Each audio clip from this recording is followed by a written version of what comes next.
She was chosen by the class of 2015 to give this address. She had over 40 years of service at Millington Community Schools. She started her career in 1973 and retired in the fall of 2013. She taught mostly second grade, and it was really nice this week because the class had a couple activities during the day. One of them was to open up their time capsule from back in second grade, and they also had a video that they watched from when they were younger. And she came up to the school and spent that time with them, so she still has a lasting impact on the students she taught.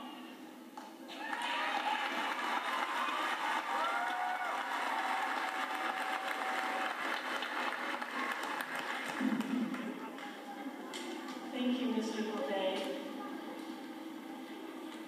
Millington School Board, Millington School staff, proud parents, loyal friends, and especially you, the fabulous graduating class of 2015, good evening.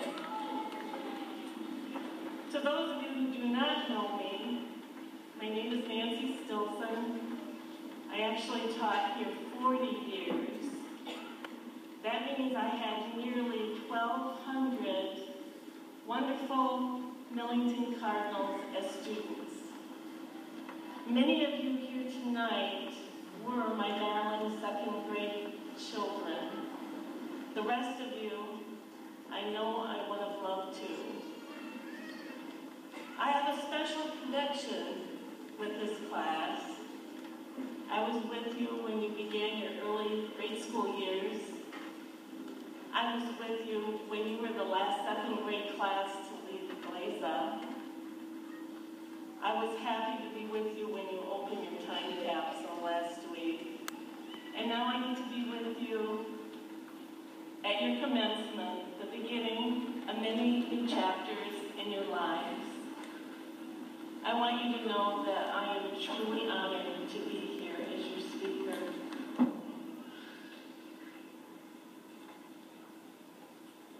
Years ago, I was a graduate like you. I had been accepted to Western Michigan University, only I had no confidence. My elementary school years and my high school years were filled with demoralizing, embarrassing events. I didn't know it at the time, but I was dyslexic. My early grade school teachers wanted me to be held back, but I was a twin, so that didn't happen. When teachers used to put those charts up for spelling and stars after it, my name was the one with no stars. When I was in the 6th grade, my teacher arranged us by grades. I sat in the D row, which meant I was a D student. Very humiliating. I struggled through high school and learned good work ethic while only maintaining a C average. When I graduated from high school, my high school counselor told me it would be a total waste of time and money for me to go to college. I told him that he didn't understand how hard I worked, and he could not measure my passion. I had a love for children, and I was determined to make my children's journey in education better than the one I had. So I went to Western Michigan University, and I took all those stubborn bones in my body and I turned them into determination. I never missed a day of class. I rewrote my notes, and I graduated, much to the surprise of many people. In 1973, I left my hometown of Montrose, Michigan. I came to Millington. My first teaching assignment was 1st grade. Right away, I knew I was going to love Millington. Millington people were so caring and genuine. When I started teaching, my goal was to have children have that work ethic, and also have confidence in themselves. I knew I was going to love children, and I knew I was going to love watching them learn. My husband taught me that we need to make our work environment comfortable because we spend so many hours of our work there. It needs to be like a second home. He also taught me that you need to forget all the extrinsic things you have in your life. Forget your bills that need paying, your family issues, your friend issues, forget your cell phones, and focus on the people who are right there in front of you. They're the ones who are important at that moment. So I focused on all of you. I realized that everything I did, lesson plans, newsletters, grading papers, took me many times longer than the other teachers. But it was worth it. You were worth it. I don't think too many people ever heard me say I wish for Fridays. And I didn't dread Mondays. You were that special. There are many things that you learned in second grade that I still want for you now. Do you remember wearing the yellow shirts via the character? I don't think there was a class that had better character than this class. You are all very warm and caring with one another. In our class of diversity, our slice of society, you appreciated one another. And out of appreciating all your differences, you learned to appreciate your own uniqueness. Second graders, however, have a little trouble with honesty. They're very good at making up stories. They have great imaginations. And in second grade, you had show and tell. I had one young boy who came to school, and he said that he had something important to tell.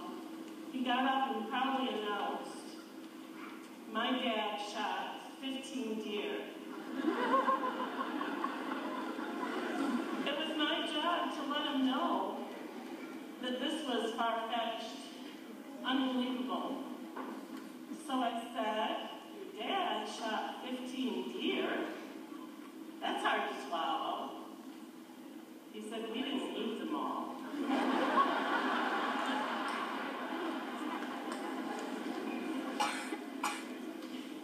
You must know that if you expect respect in this world, you need to also give respect. I had another wonderful young boy who was having a little problem on the playground. The playground supervisor came to me and said, "I can't get this boy to stop spitting on the ground." I said, "Well, I'll talk with him." I said, "Do you really need to spit?" I said, "If you really need time to spit, I can arrange for you to have a place and time to spit." It continued, so I said, "You're going to need to spend a little time here, and I'll give you your own personal place. You have your own place and time." So when the other children went out to recess, I took him to the sink, and I said, "You can spit to your heart's content right here at the sink." And he tried to get excited about it. And then he said, "Mrs. Stilson, I think I've spit enough. May I go outside?" I said, "We need to really get this out of your system so it's no longer a problem." He said, "I looked up to my uncle. He spit, so I spit." I said, "I know your uncle. I can see why you look up to him. I admire him also." So he saw that he was going to need to spend the whole recess with his privilege of spitting. And that was that. As far as I know, he never had another problem on the playground. The main thing to remember is that We talked to each other with respect. This class, looking in the mirror, is like reflecting all of your good character. Whatever you do comes back to you. And I know you will always be of good character. You might recognize the speaking stick. When you held the speaking stick, it was your turn to be heard. I see some smiles. We solved many problems with our so-called powwows. One year, I learned that I was going to get a student in my classroom who had gone all through first grade and never spoke one word. First day of school, as she walked into the classroom, her classmates announced, "She does not speak." I said, "This is second grade, and this will be different." By first recess, I had identified 3 children who were way too chatty, and 3 children who were rather quiet. So I said I needed help for these 6 children. And when the other children went out for recess, I said, "Some of you are talking too much, and some of you are not talking enough. I want you to know that every one of your voices is important." I'm going to pass the speaking stick around one more time. And I only want you to say one word. I would like you to name an animal that you like. Well, the non-speaker, she knew the rest were anxious to get out for recess. So when it came her turn, she said dog. That one word opened up a whole new world of speaking for her, and she was no longer known as the child who would not speak. I want you to know that while it's important to be more of a listener than a speaker, your words and your voice are important, and each one of you need to be heard.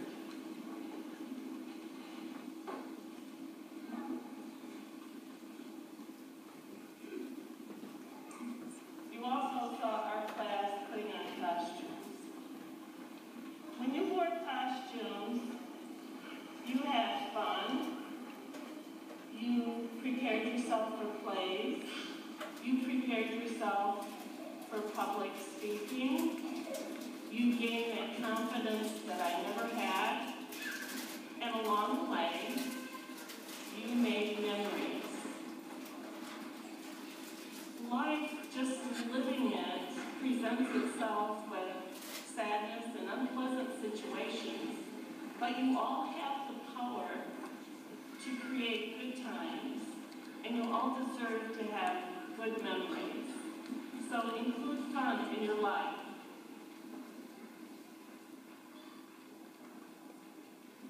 Outside my door, I had a sign that was a little different from others. It says, "It's more important to be brave than right." As you leave high school, you might think that you are judged by your grade scores and your numbers, and while those are important, they do not define you. More important is that you are willing to grow and learn and never stop, never give up.